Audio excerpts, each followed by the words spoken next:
So I want to maybe share one short story, and we'll see what questions that you might have. I was just reflecting just a few minutes before coming down. In one of the older BTGs, maybe it was 2 or 3 issues back. I just happened to see a picture of Narada Muni, and I think there's a story about him.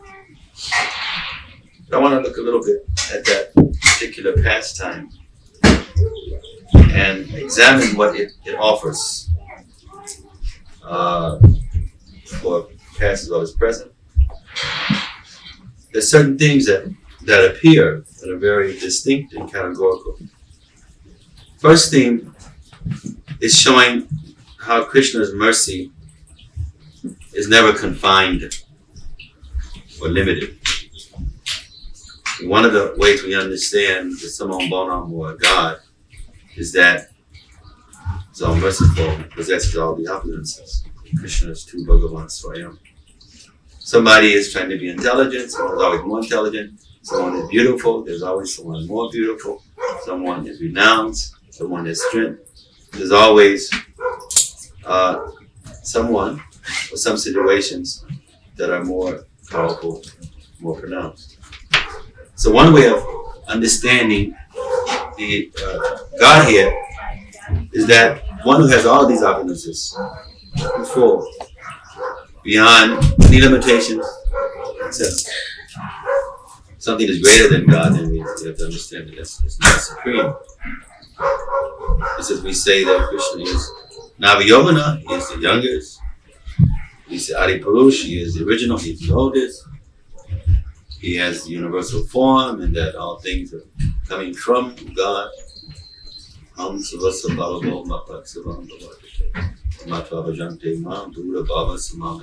coming from the Lord. But at the same time, not controlled, confined. And so in this pastime, we see Krishna's mercy coming through in the most amazing way, unrestricted.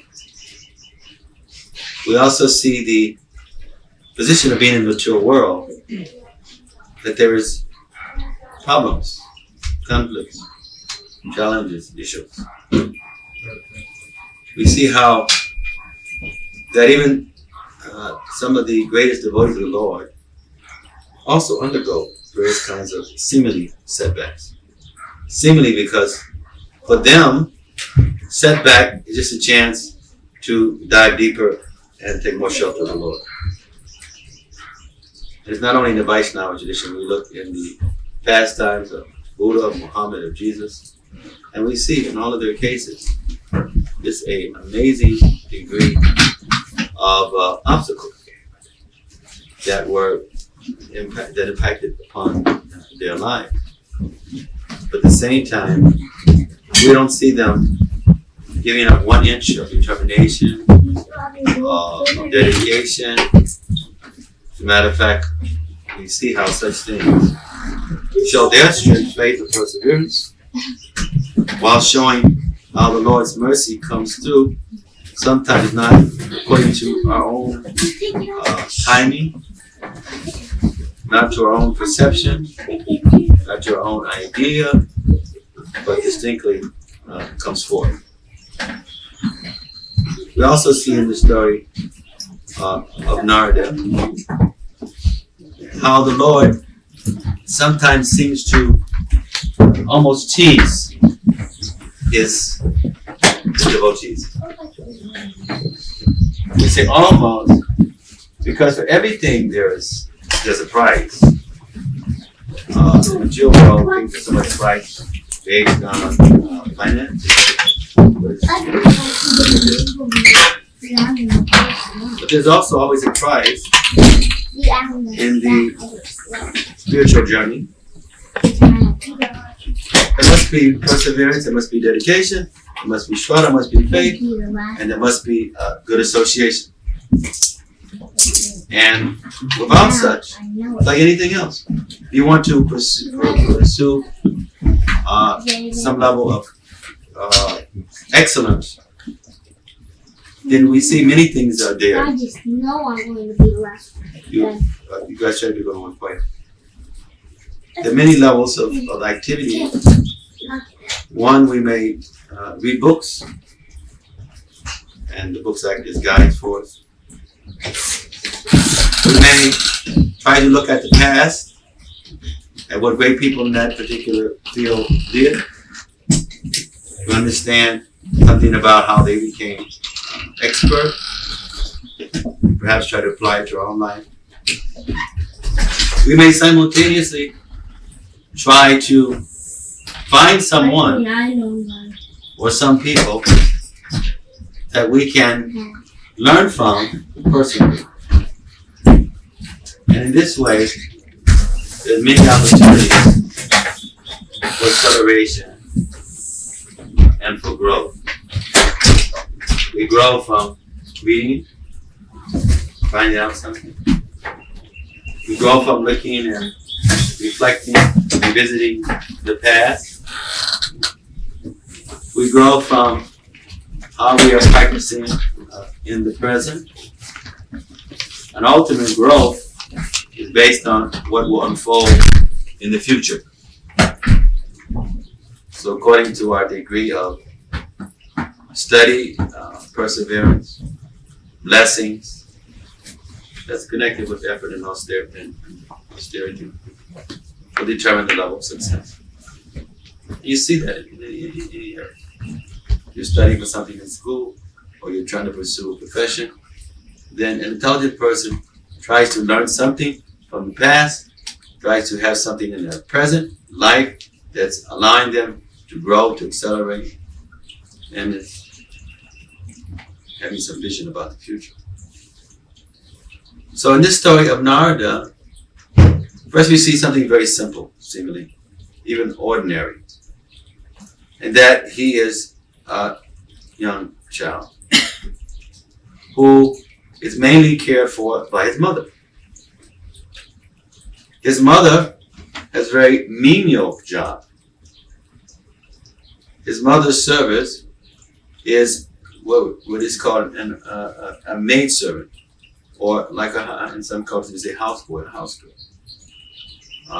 Just doing basic cleaning, cooking, and being available to take care of the needs of the master. So in this case, the master is Brahmin, who has certain facilities, and is inviting sadhus, saintly persons, to come, to live and to associate, particularly during what's called the rainy season, like the day is raining so much. And in some countries, there's a distinct rainy season for months. And so in India, there's a 4-month period. And so where normally the sadhus would travel as mendicants, just depending on the mercy of the Lord, walking literally from village to village, offering prayers and some scars, pujas, and getting some little food stuff in some places, sleep in some to eat. But in the rainy season, it was more complex because of the devastating rains that were very torrents of rain. So during such seasons, they would often have key places that they would go, and for extensive time they would give discourses and share, give blessings. So the Brahmin who Narada and his mother were serving, they were facilitating sages like this. So they would come and associate for several months. And so, especially Narada's mother was sort of the caretaking for them. Now something very traumatic was happened. The worst thing possible in one sense for most people, and that's death. We know there's no real such thing as death. Death is just a matter of the soul leaving the body, transmigration, reincarnation goes on. But still, there is great pain. Even one who understands the science of transmigration, still when there's now separation from previous way of associating, then there is grief and there is pain. So Narada Muni's mother, she was out doing some chores in relationship to serving these sadhus, the Brahmin. And she was not aware that there was a poisonous snake. And so as she approached closer and closer, and get to a point where she was about to step on the snake bit her. And since she was quite a way in the field, and it was a very, very venomous snake, that she was on her way trying to come back to the house, but in the process she became overwhelmed and she passed out, and no one knew her situation until they found her. She was deceased. So now here's our first reflection, is that Narada, very simple boy, with his mother. His mother was very dedicated, and with giving great attention to her particular work, serving rather advanced spiritual personalities. So why should an all-loving God take the life of someone who is just living a basic, simple life, trying to be ethical, moral, and pious? Why? And even worse, why would an all-loving God take the mother away from a small child who is definitely at an age where parenting is so essentially important? Why should such thing happen? Like once, some years back, there was a book written by a priest. Why does bad things rather, happen to good people? Seemingly so many people who are good, and they have so many issues, sometimes even more issues than those who are seemingly bad. Well, keep in mind now, the sages were there only for 4 months. So Narada continued doing what he was doing with his mother, trying to take a little more responsibility. After all, this is where he was residing, and this was basically his training. He would, with great attention, he would hear as the sages would discuss various things. With great care, he tried his best to honor their desires and serving them. And he would ask sometimes various questions. He would listen as they were discussing themselves, or as he had some chance to be directly involved. And once he had asked them if he could take some of the remnants of food that they had eaten. Now this also may seem strange. Someone acting like a beggar is taking the leftover food from someone else's plate. But keep in mind, these were not just ordinary sages either. They were highly spiritual. And because they were so spiritually endowed, that they were carrying so much bhakti within their consciousness, within their day, within their body. In the things they said, did, as well as their thoughts, as well as just the fact that their hearts were just overpouring with love and affection for the world, and being so much directed by the Paramatma, the Lord in the heart. And so in Tirtha Narita, it's called Tadiriya, that a very pure person, anything that they deal with, things they eat, things they touch, things they wear, where they sit, all become sacred or blessed. Just like if somebody has a contagious disease. And many things they touch, deal with, or they breathe, or they associate, clothes they wear, may be infected with disease or germs. And one, according to their own immune system, can experience some influence.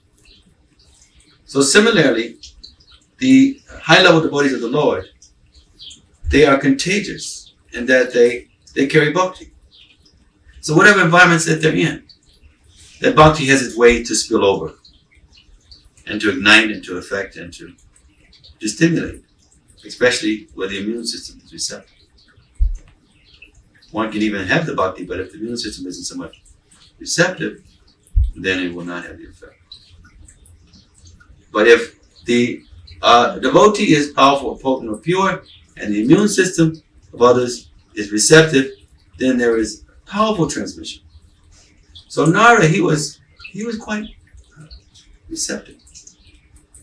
And these sages, they were extremely potent. So they understood Narada's thinking. because they also were seers. In ancient times, the great sadhus were Shastra Shastris. They would see through the eyes of the scripture. They often had the ability, physiognomy, looking at your face, be able to understand your thoughts. They knew sometimes palmistry, looking at your hand. They knew astrology, along with having other acidic or psychic powers. So they could do all kinds of evaluations just very quickly. Because there was not so much lust in their consciousness, or enviousness, in some cases not at all. So they were powerful channels, powerful instruments of the Lord. So they understood Narada, why he wanted some of their remnants. And they gladly, magnanimously, graciously, they left some food be available for him. Now, because he had served them, and I had taken some food items from them, he was also now infected with their disease or their potency of bhakti. It had infiltrated into his consciousness, into his existence. So now he, even though he was so young, as a kid, he became a carrier of the bhakti. This shows also the power of sadhu sangha, or the power of the blessings that's associated when one is serving or getting benediction, blessings from pure personalities. It is a major aspect of spiritual growth. It is the most important aspect of transcendence. Because transcending, we must become worthy of blessings, we must be worthy of effort, we must put effort for it. But the greatest aspect of growth is connected with blessings. We don't have to way back for it to happen. It's not only by grace, but effort and grace must be concomitant. And according to the quality or the depth of effort, there will be a certain amount of grace that transcends. And we see this again in all the basic theologies about the power of grace and one trying to get the benediction or prayers of the Lord and his devotees. Like in Catholicism, we pray, Hail Mary, full of grace. So we're asking, dear Mother Mary, please bless and descend grace to be able to get the association and love of Jesus. Or we pray in different systems through the agency of spiritual director, of mentorship, for the idea of getting the Lord. Or we say the sons of God or the daughters of God, in the sense that one is trying to make the connection. It's like so many times in my activities, we're meeting some, people who are so-called important diplomats, presidents of countries. But it is not always so easy to connect with such a person. But if you have contact with someone who has that connection or who arranges for such facilitation, it is no problem. So like tomorrow when we meet with the President, Prime Minister of India, so normally such things will not be so easy. We're meeting with the senators on Tuesday, but it's a small group, but because there are certain arrangements and certain connections to allow certain people to come, and security checks, etc., then it's possible. We had to send our social security number a couple of days ago. They make check. So even though you have a chance to come, still you have to be evaluated to see if in fact that it is okay. So even that happens in mundane sense. What they say in the spiritual realm is that there are agents of the Lord who facilitate the connection. There are agents who arrange for such things to happen in a bona fide way. So these Bhaktivedantas, these great devotees, they shared some of their food and they gave their blessings. Plus Narada had served them with love, affection, and care. So now he had become infected with great bhakti. He's still a kid. And his time was over to serve them. The rainy season was ceased. Now they left. So here Narada was, no mother, There's no discussion of father in the story, the pastime, the leader. And now, no job, no service. So what does he do? Well, what would someone do in that condition? Most people would probably have a very intense attitude, feel victimized, feel depressed, that their only source of shelter has been taken away. Only dedicating themselves to the mother in this case, to the service. No, both of them. And many times, before one is able to receive tremendous blessings and benediction and grace from the Godhead, one must be qualified or given the test to see if they're worthy of such. One must go through the necessary preparations to be able to handle the blessings and the boon and the potency.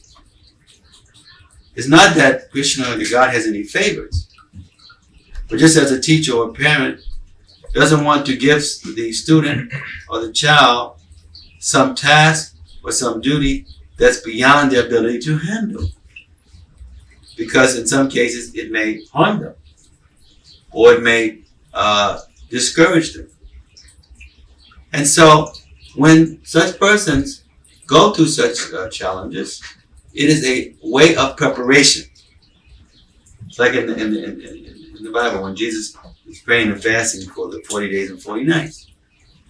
So he was allowing himself to become more prepared for a major chapter in his service to the Godhead. And so here he went to these intense austerities as a way of allowing more and more of the grace to descend upon him and for him to be able to distribute or to be able to do the necessary, in this case, prepare himself ultimately for making this ultimate sacrifice. So, in Narada's situation, it was also such a crossroads. You see, you look at the life of Prabhupada, of Bhakti Siddhanta, and you look at the life of Buddha, and you see tremendous amount of dedication, focus, austerity before major propagation of their mission or before giving major blessings to the planet. Buddha went to intense periods. He was a prince, and he left the kingdom, a very comfortable place, and was determined to pursue self-realization at any cost, even at the cost of death. And we'll see one example after another in the various traditions. We see how Bhaktisiddhanta, at a very distinct time in his life, where basically he was like a Bhajanandi, just living away from society, living a life of constant chanting and in seclusion, etc. Prabhupada, as he prepared himself in Vrindavan, in a very simple sadhu life, and then sometime later took off to come to the West to propagate a major international movement of an awesome nature. So here in this case, in all these cases, one could have backed away, backed down. One could have felt this is too much to deal with. I'm not ready for this.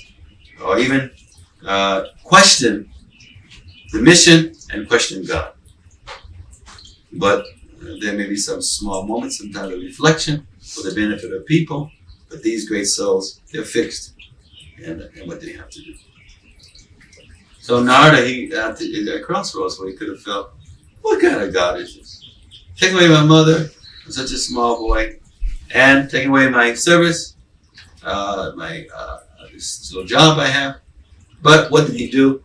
He left and just went simply to depend on the Lord and to accept whatever encounters may come upon him, while going deep and reflecting of what he had learned from the sages, holding it deep in his heart, deep in his mind, and now ready to access to his best ability. So, in such Leela explains how he encountered very opulent and fallacious places,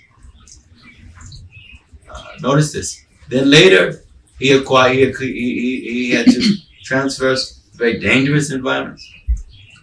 Maya, temptation, or sometimes people say Satan, has different ways to challenge. First, through grandiose and opulent and captivating things that'll draw one. It's happened in Buddhist, before he became the Buddha, so to speak, that Maya presented first opulence, then attraction of sex, beautiful opportunities, and then through monsters or horrible attacks, fears. So trying many things, trying to attract the senses, not being attracted by the senses for lust, and trying to attract for greed, not for greed, and trying to destabilize and discourage someone by anxiety and by fears. All of these things have to be passed through. Jesus was challenged by Satan, and Satan called him out. So if you're really the Son of God, then why don't you turn these stones into bread? If you're really the Son of God, then why is God causing you to go through all of this? If you're really the Son of God and you're protected, then jump. So all of these ways, while one is being prepared, getting in preparation to do their work, and they're having this amazing crossroads, and even direct challenge as such, as they're being qualified to see if they're really ready to do the necessary.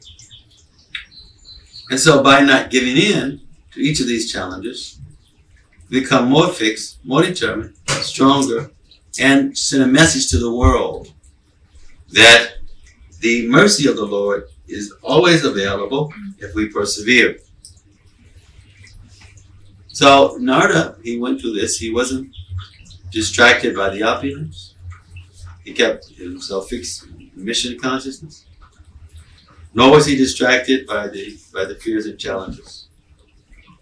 And so what happened then, after being in a situation where it would normally be totally confusing, he just took shelter of Krishna. And you see in all of these kinds of pastimes that where normally one would practically want to curse God, that they just take deeper shelter, and then all kinds of miracles begin to manifest. And all kinds of potencies descend upon such persons. Now keep in mind, in all these cases, they don't have to do this because they're already connected. But they are showing and doing such mainly as a way to help conditioned souls to understand what is necessary for spiritual acceleration. Mainly helping conditioned souls to be able to see that the wonderful goal of entering into the spiritual realm and having total loving animated association, so not that eternally, is available. But these are some of the things, crossroads and areas of restrictions and challenges that one has to be confronted with. Not optionally, but they will happen in different ways. This is Arjuna being challenged in the battle of Kurukshetra. So we should not read thinking, oh, this is Arjuna, some historical event, some Hindu philosophy, some Indian god or something. No, it's giving us it's commensurating, representing that every person, as they're trying to accelerate and become God conscious, they will have to deal with a major battlefield of Kurukshetra where they have to make choices. So Narada, he then, after moving through these situations, just began to meditate and pray under a banyan tree. Very similar to the case of what we heard in the life of Buddha. The Bodhi tree, famous Bodhi tree. You see these kind of themes appearing throughout university, throughout different theologies. So he was praying in the mood that this is the most important thing in my life, and this is what I must attain at any cost. Nothing can restrict or stop me from this. If there's a chance for someone to become God conscious, then why not me? I am going to do whatever is necessary. This is the kind of determination, almost like a madness.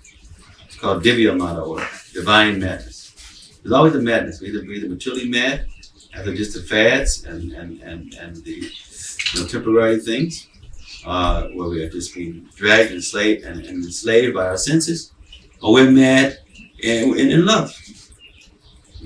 There's always a madness there. Energy is being exerted in an intense way. The concern is, which way do we want to be mad? Want to be mad with compassion, selflessness, and love?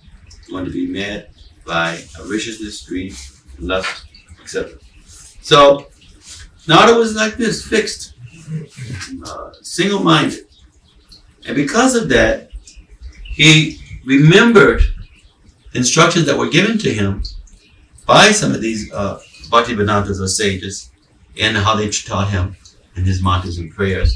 So he began to access the Lord in the heart. We say Paramatma. Sarvasya Hamsani Vistam Matatunti Jnanam Apornam Cha. Or in the Judeo-Christian tradition, there's the emphasis on the Lord in the heart or the Holy Ghost. And so he was able to connect where he was having direct darshan or perception with Krishna in the heart. And he became so intoxicated and enlivened and gladdened by that experience that it just put him into a tremendous state of ecstasy, prema. And in this state of ecstasy where all the senses were having excitement, only thing even small like it is sometimes one has some experience, some psychedelic experience, where one sense seems to merge into another, where you hear through the eyes and you see through the ears, or you simply smell through the eyes, where senses are not just doing only what that sense is designated for. Because in the nature of the soul, that the senses are not just limited to one particular way of perceiving. And so as he was having this soul connection with Krishna, all the senses were rushing, as we say, explain in the Bhakti Tirtha Swami, having the darshan, how the senses all now come and they rush for the association in such a way. So Narada was having this experience, and it was awesome, to the point that he then lost the vision of Krishna. He was so much intoxicated with what was coming, the love that was coming from the Lord, that it just took over his whole consciousness and just put him in a trance state.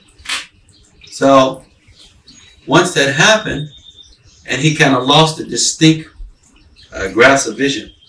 It's like sometimes we can be so happy about something when it's kind of giddy. You're singing, you're dancing, you kind of, lose certain sense of normalcy. So this happened in a very extreme, intense way. But then he was feeling some regret or compunction because he wanted to behold that distinct vision of his divine Lord. And now he was lamenting because he had saw this presence, and now he was wanting it to appear again. So he kept on trying to go into deep meditation, trying to get to Krishna to appear, and he couldn't. But he then heard Krishna's voice. And Krishna actually spoke and appeared very briefly, but let him know that you will never see me again in this lifetime. Now, why would the Lord tease him in this way? Why give him such experience and then take it away? We gave him that experience for him to see what was waiting for him in the future. Keep in mind, Narada had been blessed by these great devotees. He had passed so many tests, but he still wasn't a Sudha Bhakti. He wasn't 100% pure. But Krishna was so merciful to him, putting him in such difficult situations, and seeing how helpless he was as a small child, but wanting him to know, you are doing wonderfully, and continue persevering, and as you continue, then you will be able to be with me. Sometimes it's not as hard to continue a struggle if we have some view in mind that the goal is attainable or is not so far away, then we can continue and get the extra strength to maintain perseverance. So there are times when Krishna will do this in one's life. It's like if we ask many of you, when you first came to Krishna consciousness, about some of your experiences, like every one of you will remember times when certain things happened that we would say were miracles. Certain situations, certain connections, certain realizations. And sometimes we kind of think well, why don't we have this every day? Well, it's something similar. It's that when the Lord sees that someone is trying to connect with him in a deep way, then there will be an enticement with certain experiences to give us a little taste of what is possible, or experiences to help increase our faith. And now the work must go on to be able to authentically be an ongoing part of the spiritual realm as such. So this is so the last theme here is that here was an enticement where he was given direct darshan, the chance to see the Lord. Some people say, well, what is this about seeing God? But why not? Why should someone not be able to see, their beloved? Why should someone not be able to associate with their beloved when the love transmission has no interferences? It's just a natural thing. It's when there is some problem, disturbance, some obstacle, then there may not be such chance to be in touch with one's beloved. And so there is also the Vipalamba, when there is the desire of anticipating of being again with one's beloved. So in this case, no problem, because there was no strong ahankara or false ego to create the separation from the Lord and his servant. So now he was given this, and he was told, now Narada, for the rest of this lifetime, you will never see me again. And he's only a kid. He has so many years. But he told, for the rest of this life, you go on, persevere, continue, know that you're blessed, know that it's becoming your rightful claim to inherit the kingdom of God. Now you have to just keep on maintaining your dedication, etc. So that's very important, because when we make this kind of vow to try to give ourselves more to the service of the Lord, there'll be challenges beyond what we ever anticipated. And it can become overwhelming. One can just settle in, retire, procrastinate. But there are ways, according to our adhikar, our sincerity, and previous karma, sukriti, price credits, will determine how the Lord will reach out to try to help us through association, through realizations, through all kinds of experiences. So this was what happened in Narada's case. And he continued. Now he went on in this way, struggling, persevering, but because he had remained faithful, had been blessed by his mother, as well as the sadhus, as well as Krishna intervened directly and took away his mother, so that it would enhance Narada's own intensity to put himself forth and for the mercy of the Divine Lord. But at the same time, that could have caused him to curse God or to hate the Lord, or it could have caused him to lose faith as such. Now, the end of this story, this Leela, is that this Narada, at the time of the devastation of the planet, when Lord Brahma's day is over and all the universe is withdrawn, then Narada is also withdrawn into such situation. And then when the creation takes place again, then Brahma as well as him are manifested. And Narada now is in material universes with total pureness from the blessings and the dedication and perseverance. And so he's far beyond an angel, an archangel, far beyond a deva, but a special agent of the Lord who literally travels the universes helping to propagate the leelas of Krishna himself. So here Narada, coming from such meager background, this being the son of a maidservant, having everything taken away, even his mother, which was very devastating for a young boy, and then having his job taken away, and now just being in a situation where he's at the mercy of circumstance, but depending and being intense about connecting deeper with Krishna. And from that, then we see similar situation, whether it's Buddha, Jesus, Baha'u'llah, Muhammad. We see tremendous challenges at certain periods in their life before they take off their major mission for the world, or tremendous situations Or they could say, no, I'm out of here. I don't want to do this. This is too overwhelming. These challenges too much. But instead, they show their faith by their level of dedication. And then we see so much divine mercy and blessings coming from them. And so in this case, Narada, of course, became pure. And he has a service of even today, of interacting in different universes, giving benedictions and blessings, and setting the stage for certain leaders to be able to take place. But so much of that came from great blessings, great association, and being able to say yes to Krishna, even in spite of many things that one would normally consider to be overwhelming. But these are all, these stories that we often reflect on in the different religious scriptures and our own Vedic Vaishnava scriptures also, are there to help us to see what is possible if we are able to also maintain the level of love and compassion and dedication. And if we're able to endure the storms of our own individual challenges or battles of food, etc. Hare Krishna. So, let's see if anyone has any questions. This is a very classical pastime that we know about in general. Sometimes to revisit it, look at the dynamics of the acceleration process and the mercy that is therein. It can help to remind us, oh yes, so this is an example of excellence. Started off by saying that if we want to be great in something, we must study closely what creates greatness in those areas.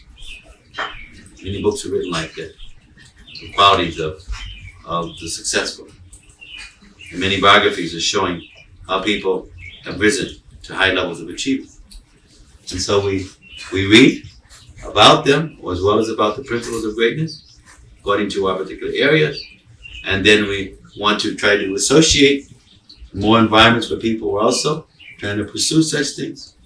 And then we are trying to look at what that is going to mean for us for the future. So we do that just in our secular lives. What is saying in spiritual life?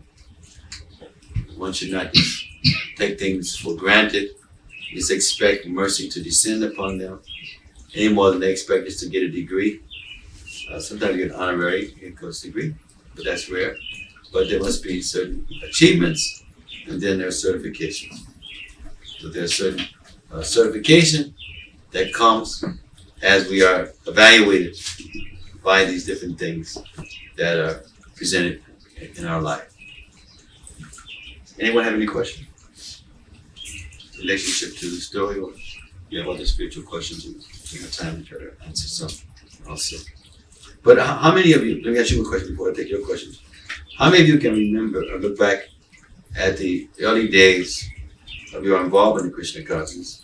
And you can see how something parallel happened to you. Not that you necessarily saw God, but that you can see that you were given some special grace, some special mercy, some special taste that one may even hanker for, to have those experiences again, or to have those experiences going on in our life every moment. How many? So it's not that such experiences are just of the past, can never be accessed again, but there's ways how the Lord tries to increase our faith by giving us certain experiences that we can kind of fall back to from time to time to help us in being reminded that yes, the spiritual process works, but we just have to honor it in a spiritual scientific way, and we get the results. Anyone? Any questions? I remember I had some experiences all over my life. I remember one point in my life I was really trying, like anything, to get away from trying to be a spiritualist. I guess a little after adolescence, in high school, because I wanted to be like everybody else. I saw people just doing the fads and the intoxications and illicit sex and everything. And so I was thinking, well, maybe I can try to be like this. But there was always these many impressions, many experiences that I just couldn't write off. There are all kinds of ways just to write it off. It's just hallucination, it's this or that. So when everything else was, I tried to throw everything else away, there's always in the back of the consciousness of certain things that have taken place, certain realizations and experiences. And I just had to later allow myself to integrate those into my life and to act fully upon such. So there are times when we are protected also in our earlier lives by certain things being set up and constructed to help us to move in various directions. I can look at my life and I can see it from as long as I can remember existence in this lifetime, that there was a path that was already arranged. And it's a matter of how slow or how fast I would honor that path.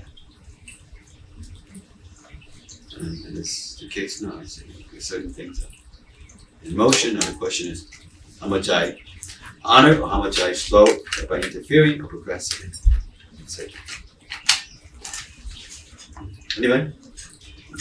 No, I'm just reminded of the experience with your nephew, and you'd asked me to show him around Detroit Temple, and he had obviously come to you with spiritual questions and was seeking answers, and we spoke for a while in the temple room, and he actually stood up in front of the deities there, and he was just in like just despair, and he just stood up.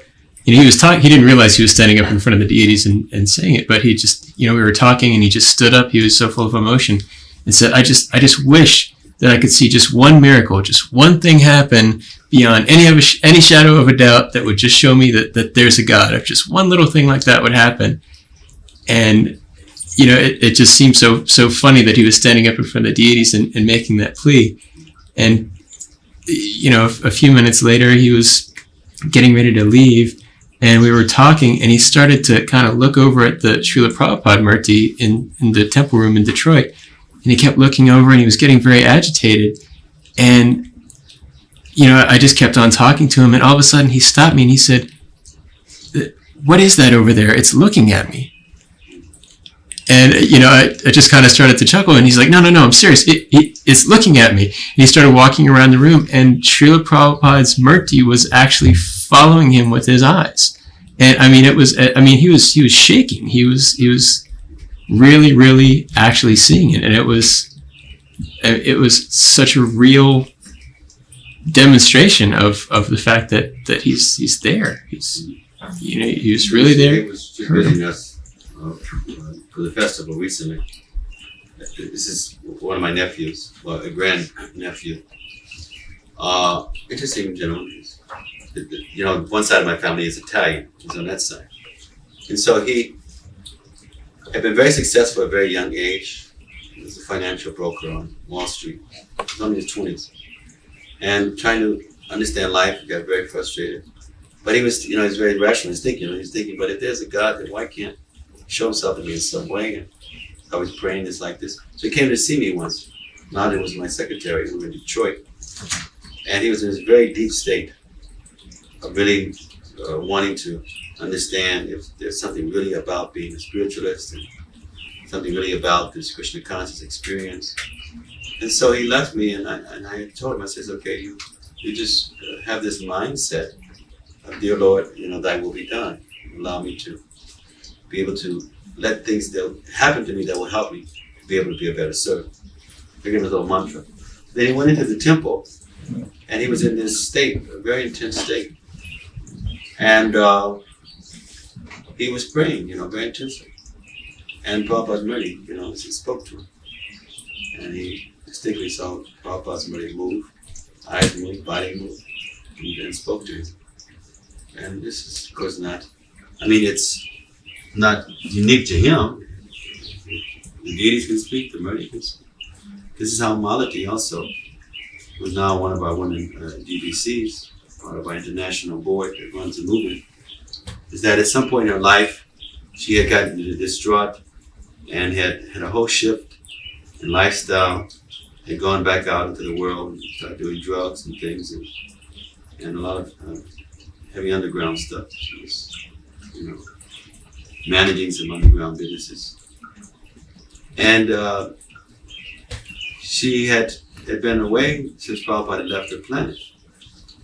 She was one of Prabhupada's earlier servants. She used to drive Prabhupada around. He used to cook for him. So when Srila Prabhupada left, devotees like her, in some cases it was even heavier because they were more connected with Prabhupada's, his Vapu, his personal form. And so it was even a bigger loss that this great acharya was no longer physically present. And so it was overwhelming for her, and she left for a while because she was such endeared to Prabhupada.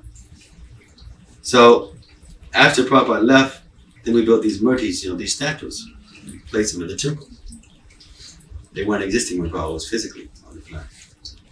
So now she was coming back to ISKCON after all of these years and not knowing, not having contact, with the murtis. So she walked right into New Vrindavan temple and saw the murti on the seat, and just got totally, captivated and mesmerized. And Prabhupada started speaking to her through the murti. And through the murti, Prabhupada also told her that she should stay in the movie, she should stay there in New Vrindavan, and that he would give her shelter. So this is how she came back. That when the murti spoke to her like this, she was overwhelmed. And now she's, one of our top leaders in the movement. We rounded off myself for co-GVCs with her with New Vrindavan. But actually, she's the one who mainly, runs New Vrindavan. And this year before, she was the president, North American president for our movement worldwide, as America and Canada. And now she's on the board with the 35 of us who run the movement, for the whole world. So it's a case of blessings. In the earlier years, she was a young teenager, a young adult, had done very tremendous service. Became bewildered. Prabhupada was like father for her. And then she became overwhelmed, went back to drugs and other things. And then was giving grace and blessings, additional grace and blessings. And now she's awesome. She's always active, always busy, serving in such a way. It's not that we want to categorize all the miracles in our life, but they're always there if our devotion is intense. Because spiritual life is not ordinary. It should not be something that is just a matter of faith only. The faith is there, but the faith should give us various realizations and experiences that help us to, to solidify it. Any question or comment on this? If we look back at our own lives, you can see that. And it happens a lot when you first join. And sometimes it happens because, it's a carryover from the previous life. Like so many of us who associate, Prabhupada said himself, that many of his devotees have been with him in previous lives in association. That's why we have this very strong kind of regimentation about trying to keep Prabhupada's house in order in different ways. Like first time I saw Prabhupada, I give an example also, is that because my first experience was, if you remember, through his voice. So I was engaged and I was with my fiance. We were both coming to the temple at that time. And we had just come and I had gone to her house. And we had bought, the album where George Harrison's that he organized for the movement. And then after they sing Hare Krishna, then Prabhupada speaks and starts explaining the mantra. And when I heard Prabhupada's voice, the voice just jumped out. And I just went into trance. I was crying and I was also embarrassed and I was also kind of, like a better word, sort of angry. Because it was like he reached right out and grabbed me. But I had this transmission and understanding that I had to do what I had come into this world for, and now I was under arrest, so to speak. So it was a loving kind of capture and a reclaiming, and it was also an anxiety that I was like a fugitive, running away, and I had been discovered and been caught. And I realized that I know this person, I know this voice. And then of course later I saw Prabhupada, physically, but my first encounter was not with his physical presence, but with his voice. Or like in some of your cases, Vijayamavadi's case and a few others were very, very classical. is that, like in Dhamavadi's case, she had been seen, and I have devotees like this in Russia, Australia, Africa, many places, where they had first saw me in dreams. And so they had experiences of dreams of seeing this person who's in their life. And then one day, they see me, I'm on television, or they're in an assembly, and they see me, and they realize this is the person who I've been having dreams about for years and years. So, this happened where guru-disciple relationship is a very, kind of unique nature. In some cases, it's very distinct because it carries from the previous life. In some cases, it's a previous life, and we're just not so aware of it. In some cases, we're just starting, in the association, with that particular entity, that particular being. So like say in Narada's case, so his initial blessings came when he was associated with the Bhakti Vedantas. But then in another life, where he's pure, he's moving all around. But this was an accumulation of so many blessings, where guru-disciple relationship is a very, kind of unique nature. In some cases, it's very distinct because it carries from the previous life. In some cases, it's a previous life, and we're just not so aware of it. In some cases, we're just starting, in the association, with that particular entity, that particular being. So like say in Narada's case, so his initial blessings came when he was associated with the Bhakti Vedantas. But then in another life, where he's pure, he's moving all around. But this was an accumulation of so many blessings from the past. Any other comments or any other questions? Yes, Chatteron? Gurudev, if you have a desire to grow, and but you have fears around this moving forward, how do you go about getting in touch with specifically? Okay, how am I blocking myself from growing? Yes, there are sometimes people who are afraid of responsibility. Sometimes people are afraid of honoring, their own divinity. There are times when we have some level of low self-esteem, or there is the short how the faith is weak.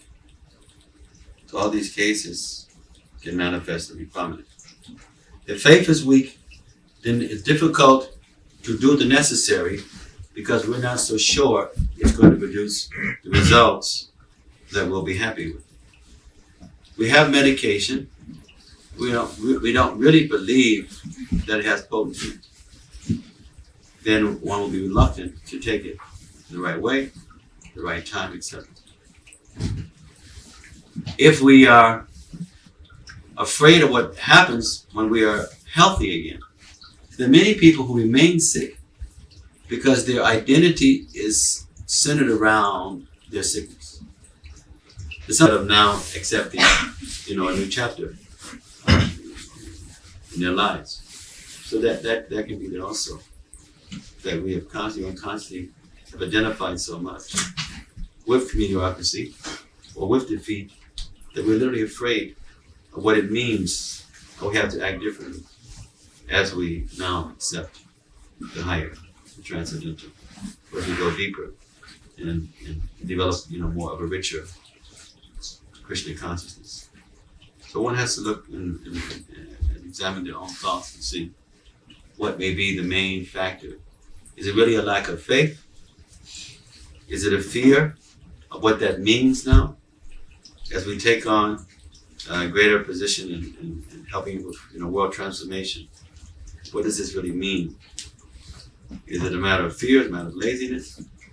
Is it a matter of lack of faith? Well, visit and see what it is. But by human nature, rationally, we all want the best for ourselves. But if we're not convinced that something really is best, then obviously there will be reluctance. And in most cases, our slowness is our as our attachment, we're more attached to the deviations than we are to what can help us to accelerate. That we have these notions of wanting to grow and to advance.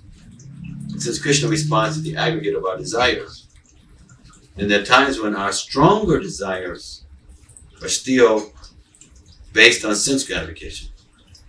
Because the stronger desires are based on sense gratification, then what manifests in our lives is based on our stronger desires rather than the weaker desires. Weaker desires may be more noble, but they may not be as strong as the deviant desires. See, Narada Muni's stronger desire was to be God conscious, and his mother's was also. So they didn't know how things were going to unfold, but Krishna arranged so that their stronger desires would be honored. It happened the way they expected, but it happened to facilitate both of them being able to, to reach pure love of God. Let's come. Do the scriptures speak of who Narada's mother was and what happened to her? She got big, she died. I mean, after that. Yes. Well, she automatically would be able to descend either directly or because her involvement allowed Narada's facilitation of becoming pure. The Bhakti Siddhanta explains that when someone, first he gives an example, that when a pure devotee is born in an environment, that it gives blessings for miles and miles, 100 miles in the arena area, such pure devotee. And such devotee can literally give love of God and liberate 100 generations. That means 100 before and 100 after. And that is the Uttama platform, the highest level. Then second level devotee is called Imajam Adhikari. And the Imajam Adhikari is able to liberate and upgrade 7 generations. And the third level is called Kanishta. And the Kanishta Adhikari is able to elevate 3 generations. So that means even the most basic devotee who is just trying to be faithful in his or her devotion has the ability to not liberate but to upgrade the consciousness of 3 to 4 generations that are connected with that person.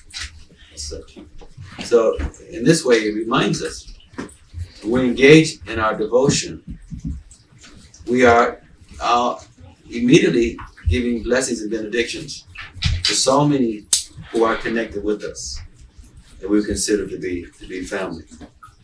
That is not a accident that one soul takes birth in this family other than that family. So we take the example of the 100 generations, for instance. Well, let's just take 14 generations, or even 3, even easier. So 3 generations, that means in the future, one's children, one's grandchildren, one's great-grandchildren. Just by one person being involved in the devotional process, then all of these 3 generations and people who come later will get similar blessings and benediction. And 3 behind will be one's father or mother, then one's grandparents and great-grandparents. So therefore, as we talked about the position of how a contagious disease can influence others, bhakti is also contagious. So it has that effect. Similar to the material world where somebody becomes wealthy and they have tremendous assets. So now they're able to have an estate or to will them down to different personalities, are able to benefit because somebody is extremely wealthy. And then those, of course, in this case is in the future, those who are connected with that family, they're able to share in the benefits. So when someone engages in the transcendental process, they are becoming rich with a spiritual bank account. That bank account is not just limited to their use, but it's also there to assist those who are commonly connected with that particular entity. Now, this is one of the reasons why it's very significant to be determined and persevere, because if we just give in to our passions based on our own sort of, weaknesses, then it's like we are denying a chance to be able to facilitate and serve so many of those who we love, very dearly. Like if you have a chance to become a multimillionaire, and you just don't want to pursue it because you're just lazy or whatever, then it's not only you minimizing your chance for wealth, but you're also minimizing the chance what you can pass down to your children, grandchildren, nieces, nephews, etc. And so it's like, you're not just an entity of your own, but you're also connected with other persons who can benefit from your success. Or the opposite of that, you become very famous, you become a serial killer, you become a criminal. Now those who connect with you, they're embarrassed. They may carry the weight and the shame. They go down for generation and generation also. Maybe we take one last one and then we stop. I understand that we choose our parents because in a given incarnation, there are certain lessons we have to learn. Keeping that in mind, I have not yet been able to understand why I chose my parents. I think I understand that being on this path, we serve as gurus to our families if we accept that responsibility. So, trying to understand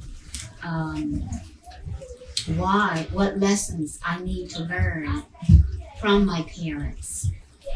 How do I go about that? Because I think I understand if you're given a certain situation to learn lessons, and if you don't learn those lessons, then you're going to have to repeat it or do it again. So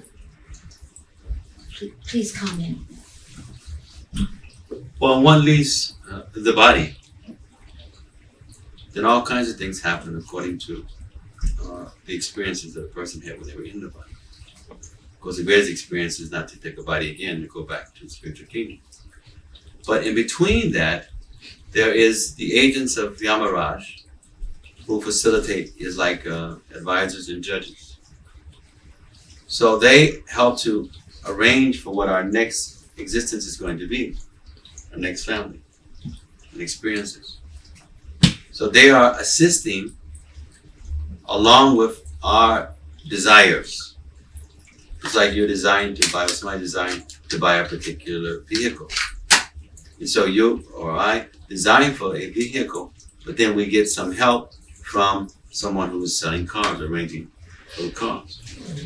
So yes, so we, by our desires and what is needed to be experienced, we literally do play a significant role in choosing what country, what race, what gender, what family members, because it's all about certain experiences of growth. Now, choosing doesn't mean that we're choosing because it's something wonderful. Because we have all kinds of experiences. We're just talking about much of this discussion that some of the most difficult things have later ability to be wonderful. So choosing doesn't mean that as we left the body, we're now choosing an environment, a situation that's going to bring us just tremendous satisfaction and pleasure. No, the soul makes the arrangements based on what is necessary to accelerate the unfoldment. Otherwise, we say, well, how does a child who is an invalid, why should such a soul choose that particular body that is, paralyzed or blind or dumb or deaf or whatever? But there are certain experiences and growth exchanges that happens based on that. That's needed for that particular entity to experience and their unfoldment. What's part of that person's test that can now help them to say yes to the Lord, or such tests we can also fail. Like many people who are highly spiritual have various handicaps. And the handicap has served as a way to help them to go more into the interior.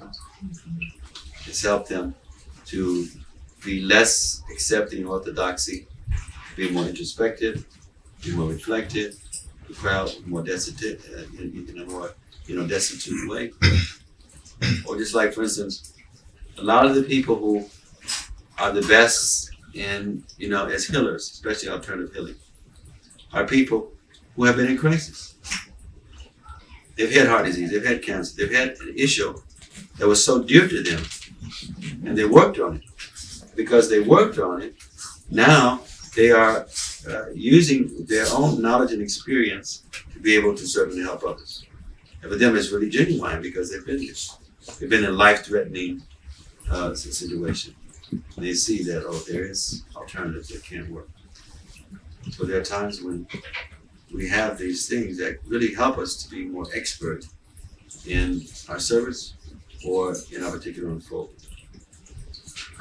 May I respond? Yeah. That statement just brought some level of clarity, which I had not gotten before. For me to be here today, I was born in a family that very Christian. So if I had not been introduced to a Christian philosophy or some type of spiritual philosophy, and then because my upbringing is rooted in the Christian philosophy, therefore even when I left it voluntarily, it was still there. And then moving into unity, which served as the foundation for Krishna consciousness.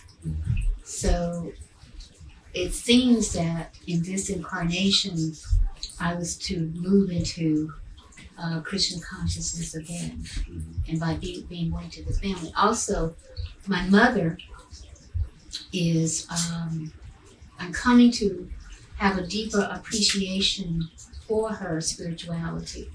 Although She's still alive now? yes, she has a very profound faith that's real.